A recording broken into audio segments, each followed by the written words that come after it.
Hello, my next instructional tool for education purposes would be part of Google Drive. I actually really like Google Forms. So in order for you to use Google Drive or Google Forms, you have to have a Google account set up. And so you could actually just log into Google and create a Google Drive account. And so you just go to drive.google.com and you'd set up your account. And I have it linked to my actual personal school email. So we have one through our school set up, so it's actually called a Hutch Docs account. But once you get into Google Drive, you can see you can create all these different things. And here's the forms. And I'll show you a forms account or forms that's been created, and then I'll create one for you.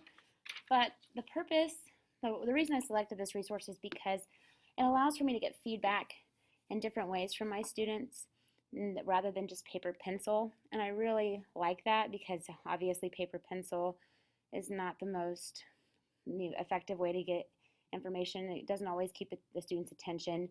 And when you have technology in front of the students, they feel like, oh, this is really interesting.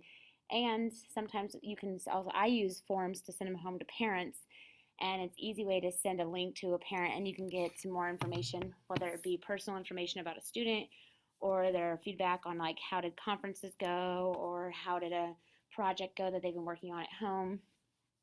And so I really enjoy this, and that's why I selected this resource. My purpose for selecting it, I kind of just went over, is just so that you can get varied feedback.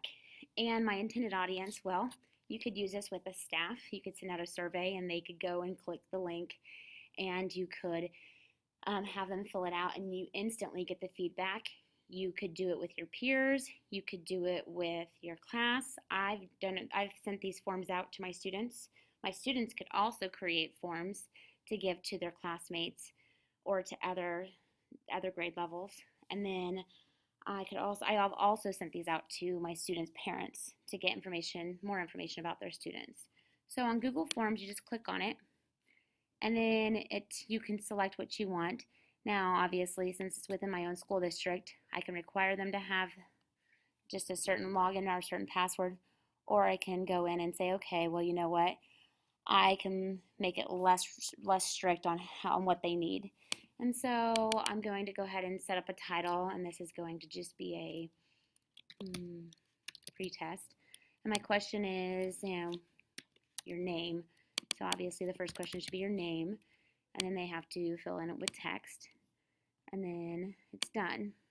The second question, you'd go and you could add an item. You could say your grade, and it still is text, and done. And add an item, you could say, what is your favorite subject?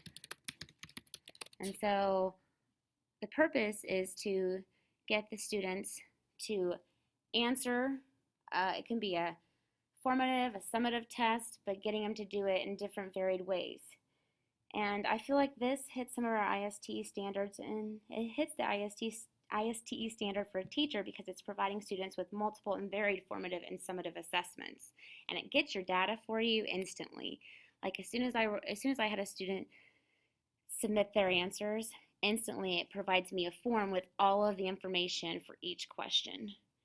And actually, it would take that form and I could take it to another part of Google Drive and it would grade it. And then on the student side, the standard it would be covering would be S4A, which is identifying and defining authentic problems and significant questions for investigation. Because students could go on and they could define problems that they wanted to have answered, and they could come up with these forms that they want people to go in and fill out. And so these would be the significant questions that they want to investigate. And so when they go in and they create these problems or these forms, they're investigating these problems that they want people to come up with answers for, which is why I feel this would be a pretty resourceful or good resource to have in your classroom. And here you can see is the actual file that is now open. Since I created that fake pretest, it automatically created this pretest responses waiting for me.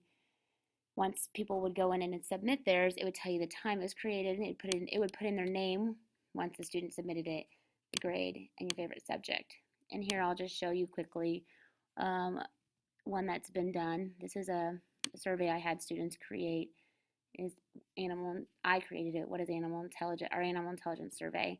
I asked students these questions. And there were lots of different questions, and you can have them either be text or a scale. And I sent the kids the form via a link, and they used Edmodo to fill it out. And I also received a response right here, Animal Intelligence Survey responses. And I'm not going to show you that information because it has personal data. But obviously with Google Forms, it becomes instant.